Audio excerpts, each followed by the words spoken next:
Hello বন্ধুরা, দিশারিন mini ব্লগে তোমাদের আবার একবার স্বাগত। এটা আমার বার্থডে সেকেন্ড পার্ট। যারা এখনো ফার্স্ট পার্ট দেখোনি তাড়াতাড়ি যাও, আগে ফার্স্ট পার্টটা দেখে এসো।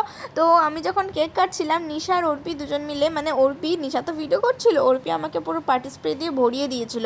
তো আমি একা একা কেন দেবো বলো, ওরা এবার কেন বাকি থাকবে বলো? তো ওই জন্য আমি দুজনকে স্প্রে করে দিচ্ছি। আর এদিকে নিশা আমার নামে অর্পিকে নালিশ জানাচ্ছে যে ওর বার্থডেতে, মানে অর্পির বার্থডেতে ওকে আমি ভরিয়ে দিয়েছিলাম, সেই কথা বলছে। তোমরা আশা করি ব্লগে দেখেছিলে।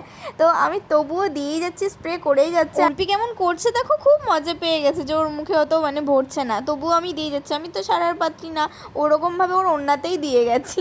দেখো পুরো সাদা হয়ে গেছে। তারপর এদিকে নিশা পুরো ভয়ে একদম পুরো ওড়না দিয়ে মুখ টুক চোখ মাথা সব ঢেকে শুয়ে পড়েছে, তবুও আমি স্প্রে করেই গেছি। আর এবার ওরা দুজন মিলে আমাকে ধরেছে দেওয়ার জন্য, ওই জন্য ওখানে ব্ল্যাক হয়ে গেছে। আমিও তোমাদেরকে দেখানোর জন্য ওই জায়গাটা আর কাটলাম না। ভিডিওটা দেখছি আর আমার নিজেরই খুব ভালো লাগছে। এই যে ছোটো ছোটো কিউট কিউট মুহূর্তগুলো আমাদের এই ক্যাপচার করা রয়ে গেল, সারা জীবন থেকে যাবে এগুলো। ইউটিউবে আমরা পরে দেখতে পারবো যদি ফোন থেকেও কখনো ডিলিট হয়ে যায়।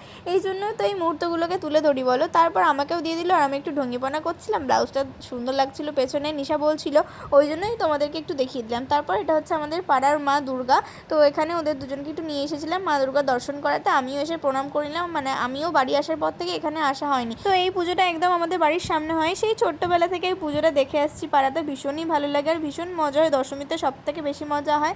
আর ছোটোবেলায় নাচ টাচ ফাংশানে দিতাম, মানে পুজো উপলক্ষে আমাদের ফাংশন হয় সেখানে। তো এখন আর সেসব আর করি না, যেহেতু বড় হয়ে গেছি। তো যাই হোক, অনেক মজা করলাম, ছবি তুললাম, তারপর চলে এলাম।